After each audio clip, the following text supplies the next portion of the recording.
Basic मतलब general, छोटा मोटा, ठीक है। लाइफ मतलब जान, सपोर्ट मतलब सपोर्ट करना है ना, मतलब लाइफ को बनाए रखने के लिए जो हम बेसिक सपोर्ट हम लोग कर सकते हैं उसको बोलते हैं बेसिक लाइफ सपोर्ट। अब इसके अंदर में क्या आता है, कब करना है, क्यों करना है, वो सब मैं बताता हूँ आपको, ठीक है। बट ये ट्रेनिंग सबके लिए क्यों ज़रूरी है, पहले एक लाइन में ये बता देता हूँ, ठीक है। कोई भी पेशेंट अगर हमें बाहर मिलता है, कोई भी आदमी रोड पर, मॉल में, बाज़ार में, घर पे, पड़ोस में, ठीक है, जो अनकॉन्शियस हो गया सडनली, उसकी पल्स वगैरह चलना बंद हो गई, ठीक है, नाड़ी चलना बंद हो गई, तो उसको हम लोग हॉस्पिटल की सर्विस यहाँ आने तक, एम्बुलेंस आने तक, या वो पेशेंट हॉस्पिटल पहुँचने तक कैसे ज़िंदा रखे या कैसे बचाए रखे ताकि ट्रीटमेंट मिलने के बाद में वो रिकवर हो जाए, उस ट्रेनिंग को या उस स्किल को सीखना होता है BLS ट्रेनिंग, ठीक है। और ये हमारे लिए इसलिए ज़रूरी है, इसलिए भी ज़रूरी है ताकि हम दूसरों की मदद करें या उनकी जान बचाएं, और साथ ही साथ अपने को हॉस्पिटल में NABH एक्रेडिटेशन है उसके लिए भी एक फॉर्मेलिटी है, बट वो तो सेकेंडरी है। पहला ये है कि हम ये चीज़ सीख लें ताकि अगर लाइफ टाइम में किसी एक की भी जान बचा पाए तो हमारे लिए बहुत बड़ी बात है कि नहीं। हॉस्पिटल के बाद, हॉस्पिटल में तो ऐसे भी हम सब लोग कर ही रहे हैं, डायरेक्टली इनडायरेक्टली पेशेंट की मदद कर रहे हैं ना। चलो ठीक है। अब दूसरी बात, जैसा बेसिक लाइफ सपोर्ट मतलब मैंने बताया आपको क्या है, जिंदा रखने के लिए जो हम बेसिक केयर कर सकते हैं उसको बोलते हैं बेसिक लाइफ सपोर्ट। अब जिंदा रहने के लिए दो चीज़ें बहुत ज़रूरी है, एक तो है अपने हार्ट का चलना, ठीक है, क्योंकि हार्ट क्या करता है, सब ऑर्गन को, सब आँख, नाक, कान, किडनी वगैरह सबको ब्लड देने का काम करता है हार्ट, ठीक है। वो क्या करता है, हार्ट पंप करता है और ब्लड पहुँचाता है, पंप करता है, ब्लड पहुँचाता है, ठीक है। और साथ में दूसरा ऑर्गन आता है लंग्स, मतलब छाती, फेफड़े जो है ना अंदर में, तो वो क्या करते हैं, आसपास की हवा में से ऑक्सीजन लेते हैं और ब्लड में ऑक्सीजन देते हैं, और वही ऑक्सीजन हार्ट के थ्रू सब ऑर्गन को पहुंचता है।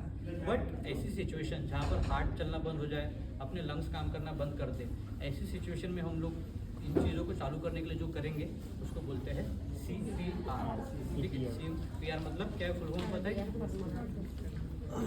नहीं, वो कंप्यूटर वाला हो गया, ठीक है। CPR मतलब हो गया, होता है कार्डियो पल्मोनरी रिससिटेशन। कार्डियो मतलब हार्ट, पल्मोनरी मतलब लंग्स, और रिससिटेशन मतलब उसको फिर से चालू करना, ठीक है। अब कोई भी पेशेंट या कोई भी आदमी बेहोश हो गया तो जाके हम लोग उसको CPR चालू करेंगे क्या? नहीं, ठीक है। अगर हमें कहीं पर भी अगर कोई मिलता है ऐसा, एक्सीडेंट की जगह पर हो, कहीं आग लगी, वहाँ कोई पानी में डूब गया, कोई बाजार में वगैरह कहीं रोड पे भी, तो सबसे पहले उसको क्या करना है, सेफ जगह पर लाना है, ठीक है। अगर एक्सीडेंट की जगह पे जहाँ पेशेंट गिरा है वहीं करेंगे, दूसरी गाड़ी अपने ऊपर से भी चली जाएगी, ठीक है। तो पेशेंट को भी सेफ रखना जरूरी है, खुद को भी सेफ रखना जरूरी है, ठीक है। इसलिए कहीं पर भी अगर कोई बेहोश व्यक्ति मिलता है तो उसको सबसे पहले सेफ जगह पर लेकर आओ, ठीक है। सेफ जगह पर लाने के बाद में रिस्पॉन्स चेक करो कि सिर्फ बेहोश है या सोया है या क्या हुआ है, या फिर पल्स वगैरह बंद हो गई। तो सबसे पहले रिस्पॉन्स चेक करना है, सेफ जगह पर आ गए उसके बाद में रिस्पॉन्स चेक करेंगे। अब रिस्पॉन्स कैसे चेक करेंगे, अगर आपके पहचान का कोई है तो उसका नाम लेकर बुलाना है, अगर पहचान का नहीं है तो दीदी, भैया, काका वगैरह कुछ भी आप बोल सकते हो। बट बोलते टाइम ये क्या करना है, ये जो अपने कंधे है, ठीक है, यहाँ पर टैप करना है, हेलो भैया कैसे हो, हेलो, ऐसे बोलना है, ठीक है। तो थोड़ा जोर से यहाँ पर टैप करना है ताकि अगर हल्की नींद में वगैरह कुछ होगा, बेहोशी में होगा तो उड़ जाएगा। अगर नहीं रिस्पॉन्स दे रहा है ये कुछ भी, ना आँख खोलता है ना आवाज़ करता है, कुछ भी रिस्पॉन्स नहीं देता है, तो फिर आपको किसी को हेल्प के लिए बुलाना है, मतलब कुछ तो भी सीरियस है, तो हमें मेडिकल सर्विस की ज़रूरत पड़ सकती है, ठीक है। हम सेफ जगह पर आ गए, हमने रिस्पॉन्स चेक किया, रिस्पॉन्स कुछ नहीं था, उसके बाद में हम किसी को हेल्प के लिए बुलाएंगे, और जो भी हेल्प के लिए आएगा उसको बोलना है कि भाई एम्बुलेंस या फिर हॉस्पिटल में कॉल कर दो और एम्बुलेंस बुला दो करके। और इस बीच में फिर अपने को क्या करना है, इसकी पल्स चेक करनी है, ठीक है। सबने पल्स चेक करी है क्या कभी किसी पेशेंट की, या खुद की तो भी चेक करी है? देखो ये हाथ पे ना, ये जो अंगूठे की जो लाइन है ना, यहाँ पे आप देखो, आपको कुछ फील होगा, ऐसा बाउंस फील होता है, करो एक बार, ठीक है, बाउंस फील होता है ना। तो यही बाउंस हमें यहाँ का चेक करना है, ठीक है, क्योंकि ये नस जो है ये तुरंत जाती है ब्रेन के पास में, और ब्रेन को ब्लड सप्लाई पहुँचाना जरूरी है। तो ऐसी सिचुएशन में हम लोग यहाँ वहाँ के हाथ की नहीं देखेंगे, हम लोग देखेंगे यहाँ की, इसको बोलते हैं कैरोटिड पल्स, है ना। तो ये कहाँ चेक करेंगे हम लोग, ये जो बीच में जो है अपना, ठीक है, यहाँ से 2 सेंटीमीटर अंदर, ठीक है, यहाँ पे जो थोड़ा सा गड्ढे टाइप दिखेगा ना, यहाँ पर ऐसे चेक करना है। सब लोग अपनी अपनी चेक करो, देख लो चालू है क्या,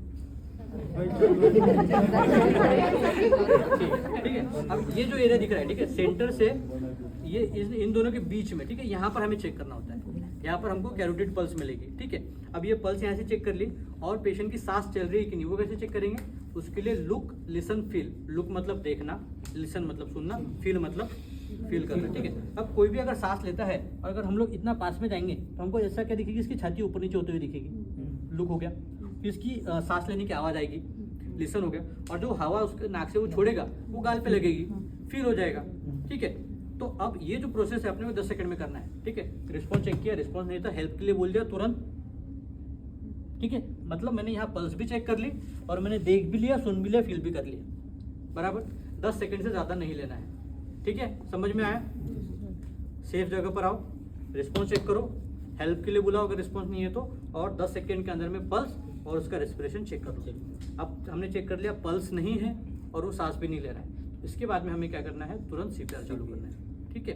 अब CPR में हम लोग क्या करते हैं ना, जो हार्ट बंद हो गया है और जो रेस्पिरेशन बंद हो गया उसको चालू करने की कोशिश करते हैं, ठीक है। तो उसमें हमको क्या करना है, हार्ट पंप नहीं हो रहा है तो हार्ट को हमें दबाना है।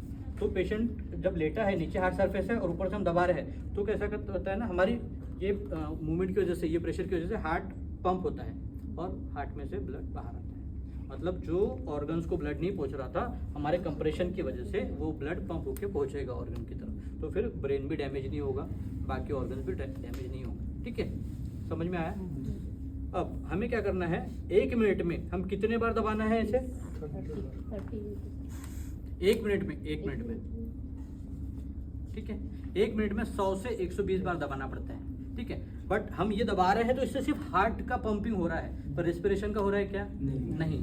तो इसकी क्या करती है, दोनों को साइड बाय साइड करना पड़ता है। मतलब 30 बार हम कंप्रेशन देंगे, फिर 2 बार हम लोग सांस देंगे, फिर 30 बार कंप्रेशन देंगे, फिर 2 बार सांस देंगे। तो ऐसी साइकिल चलते रहती है। मतलब 2 मिनट में 5 साइकिल होनी चाहिए, ठीक है। 30 बार दबाना, 2 बार सांस लेना, 1 साइकिल होगी। फिर 30 बार दबाना है, 2 सांस देना है, ये 2 सेकंड साइकिल होगी। तो ऐसे 5 साइकिल हमें 2 मिनट में करनी है, ठीक है। और अगर कोई पूछता है तो 1 मिनट में हमें कितने बार दबाना है, 100 से 120 बार दबनी चाहिए, ठीक है। और कितना अंदर तक दबाना है, सिर्फ ऐसा ऐसे ऐसे कर देंगे तो हो जाएगा क्या? नहीं, 2 इंच तक दबाना है, मतलब 5 सेंटीमीटर तक। सब कुछ सुने आ रहा है क्या? मैडम इकडे बघा, थोड़ा इसे गैप हाँ बॉयज इधर आ जाओ।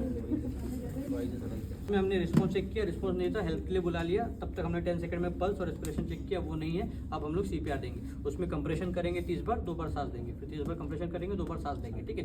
अब कंप्रेशन कहाँ करना है, कौन सी जगह पर हमें दबाना है जिससे कि हार्ट अच्छे से पंप हो सके, ठीक है। ये अब ये यहाँ पे देखो, ये जो है ना, ये अपना फील करो, जो दब रहा है एरिया, ठीक है। उसके नीचे आओ थोड़ा सा, हड्डी फील हुई, बोन फील हुई, वो नीचे तक, ये यहाँ तक बोन आती है, ठीक है।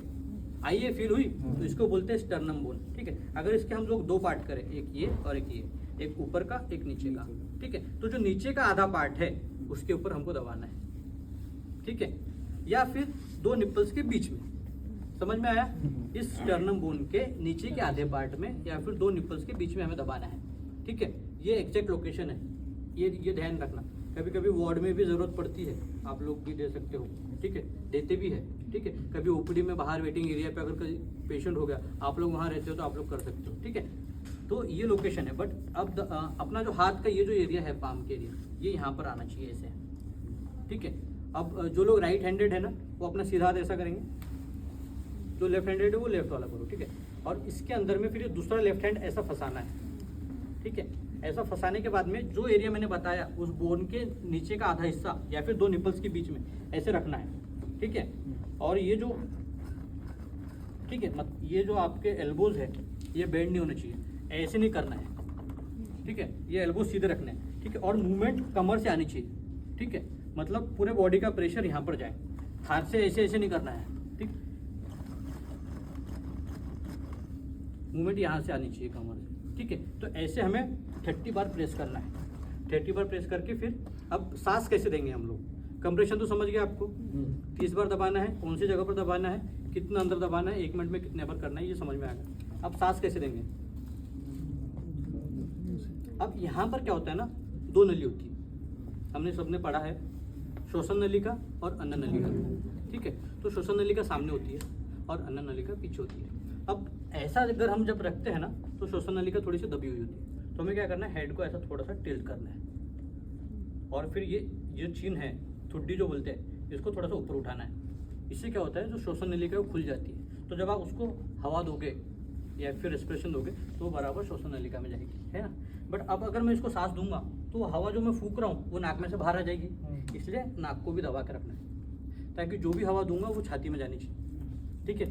तो हेड को थोड़ा सा टिल्ट करो, ये ऊपर उठाओ और नाक दबा के पूरा मुंह से, उनका मुंह पूरा अपने मुंह से लॉक हो जाना चाहिए और जोर से उसमें 2 बार फूकना है, ठीक है। और जब आप फूकते हो तो ये चेस्ट ऐसे ऊपर दिखती है अपने को, ठीक है। समझ में आ गया? 30 बार कंप्रेशन करेंगे और 2 बार ये करेंगे। अब ऐसा करना कब तक करना है आपको? ऐसा ये जो प्रोसेस चल रही है कब तक करनी चाहिए? 2 मिनट बाद छोड़ देंगे तब तक, है ना। और पल्स कितने कितने देर में आप लोग चेक करोगे?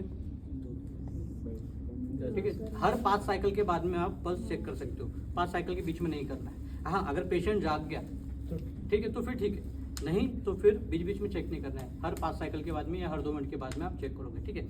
और अगर पल्स नहीं आ रही है तो फिर कब तक चलेगा ये प्रोसेस आपका? क्या बोले?